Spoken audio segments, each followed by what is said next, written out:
नमस्कार दोस्तों second world war विश्व इतिहास का सबसे अधिक भयानक, क्रूर, विध्वंसक और युगांतकारी वार था।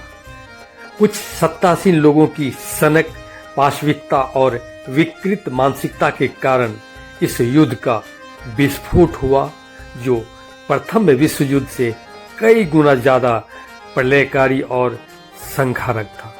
1939 से 1945 तक चलने वाला महाविनाशकारी इस युद्ध की त्रासदी से सारी दुनिया की व्यवस्था और मानव की जिंदगी अस्त व्यस्त हो गई थी। दोस्तों, कई कारणों से इस युद्ध की शुरुआत हुई। इसका पहला और सबसे बड़ा कारण था वर्साई की संधि की कठोर शर्तें। सच पूछा जाए तो वर्साई की संधि में ही द्वितीय विश्व युद्ध का बीज छुपा था। प्रथम विश्व युद्ध में जर्मनी की हार के बाद वर्साई की संधि हुई थी। इस संधि से जर्मनी का बहुत बड़ा अपमान हुआ था। जर्मनी इसे आरोपित संधि मान रहा था। इस संधि से जर्मनी को भारी क्षति उठानी पड़ी थी। उसके सारे उपनिवेश छीन लिए गए थे। आर्थिक दृष्टि से उसकी कमर तोड़ दी गई थी। उसकी सैनिक शक्ति को नष्ट कर दिया गया था। उसके स्थल सैनिकों की संख्या को घटाकर 1 लाख तक सीमित कर दिया गया था। क्षतिपूर्ति के नाम पर जर्मनी को ब्लैंक चेक पर हस्ताक्षर करने के लिए बाध्य किया गया था। इस तरह संधि की युद्ध अपराध की धाराओं से जर्मनी भयंकर उत्तेजना और गुस्सा में उबलने लगा था।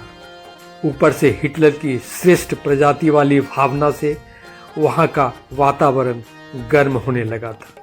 इसलिए अपमान का बदला लेने के लिए जर्मनी ने फिर से मित्र राष्ट्रों के विरुद्ध हथियार उठा लिए। दूसरा कारण, तानाशाहों का उदय और उग्र राष्ट्रवाद।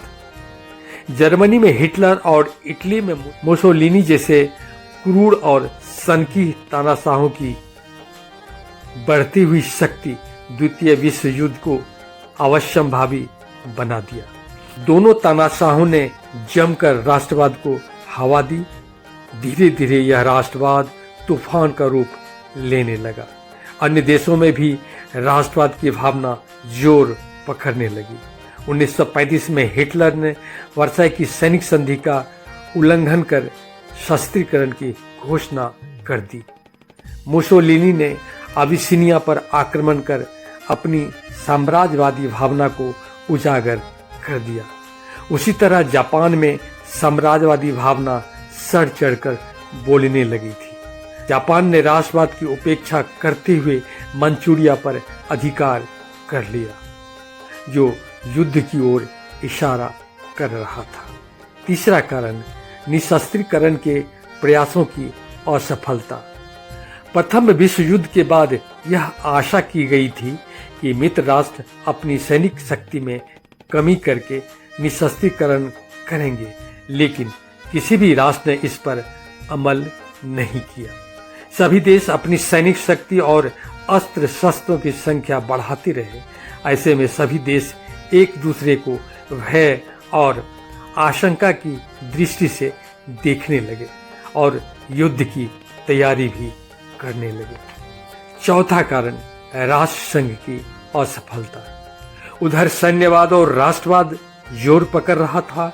हिटलर और मुसोलिनी माहौल में आग लगा रहे थे। जापान नियमों को धड़ल्ले से तोड़ रहा था और इधर राष्ट्रसंघ अपने उद्देश्यों को पूरा करने में असफल साबित हो रहा था। मित्र राष्ट्र अपने स्वार्थ को साधने में राष्ट्रसंघ का प्रयोग कर रहे थे। राष्ट्रसंघ के माध्यम से इंग्लैंड रूस की साम्राज्यवादी प्रवृत्तियों में कंट्रोल रखना चाहता था। कई शक्तिशाली देश राष्ट्रसंघ को महत्व न देकर उसकी उपेक्षा करने लगे थे। मंचूरिया पर आक्रमण के समय जापान राष्ट्रसंघ से अलग हो गया था। मंचूरिया पर आक्रमण के समय जापान राष्ट्रसंघ से अलग हो गया था। इस तरह राष्ट्रसंघ का कमजोर होना दुनिया को विश्व युद्ध के करीब ला दिया था। पांचवा कारण, दो प्रतिद्वंदी गुटों का उत्कर्ष।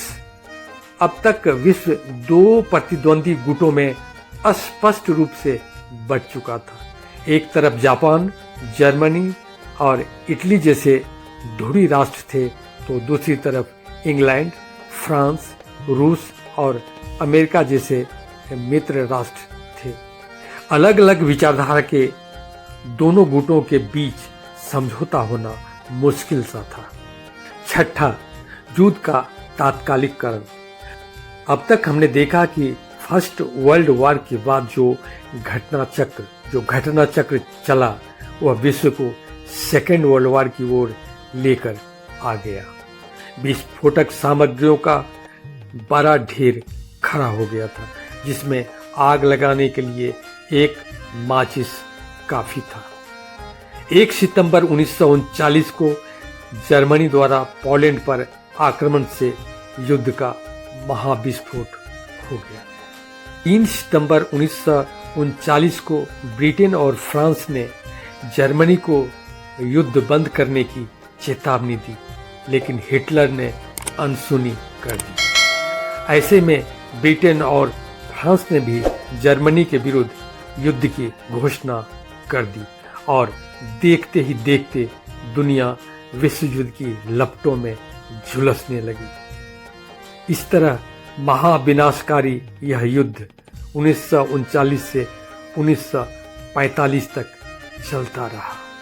6 अगस्त 1945 को अमेरिका द्वारा जापान के हिरोशिमा शहर पर पहला एटम बम गिराया गया। 9 अगस्त को नागासाकी पर दूसरा बम गिराया गया। इस तरह यह युद्ध 1939 से 1945 तक चलता रहा। 14 अगस्त 1945 को युद्ध समाप्त हो पाया और 14 अगस्त 1945 को यह युद्ध समाप्त हो गया। दोस्तों, इस तरह हम देखते हैं कि द्वितीय विश्व युद्ध मानव इतिहास का सबसे ज्यादा विनाशकारी और भयानक युद्ध था। इस युद्ध के बहुत सारे भयंकर परिणाम संसार के लोगों को झेलने और देखने पड़े। इस युद्ध में लगभग 2 करोड़ सैनिक और लगभग 2 करोड़ सिविलियन मारे गए। अकाल और बीमारी से भी करोड़ों लोगों की जान चली गई। अपार धन संपदा की बर्बादी हुई। एग्रीकल्चर, इंडस्ट्री और ट्रेड तबाह हो गए। हजारों शहर नष्ट हो गए। एटम बम से हिरोशिमा के लगभग 90% इमारतें ध्वस्त हो गई। लगभग 7,50,000 लोग वहां मारे गए थे। इतनी सारी बर्बादियों के बावजूद इस युद्ध के कुछ अच्छे परिणाम भी निकले, जैसे राष्ट्रवाद की आंधी थम सी गई। धर्म, भाषा, संस्कृति और नस्ल भेद कम हुआ। अब तार्किकता और वैज्ञानिकता पर जोर दिया जाने लगा। दुनिया में स्वतंत्रता की भावना जोर पकड़ने लगी। एशिया के कई देश जो गुलाम थे, वहां फ्रीडम स्ट्रगल तेज हो गया। ब्रिटिश, फ्रांसीसी और डच साम्राज्य के बड़े भाग का अंत हो गया। इस युद्ध ने उपनिवेशवाद और साम्राज्यवाद का लगभग अंत ही कर डाला। परमाणु शक्ति की उपस्थिति के कारण अब कई देश युद्ध से डरने लगे। उग्र राष्ट्रवाद के उन्माद में उछलते हुए लोगों के जोश ठंडे हो गए। युद्ध के बाद रूस और अमेरिका जैसे महाशक्तियों का इमरजेंस हुआ। कोल्ड वॉर स्टार्ट हो गया। नाटो और सीटो जैसे संगठन का उदय हुआ। कुछ देश गुटनिरपेक्ष भी रहने लगे। अब आगे ऐसा भयंकर युद्ध न हो, इसलिए यूएनओ की स्थापना हुई।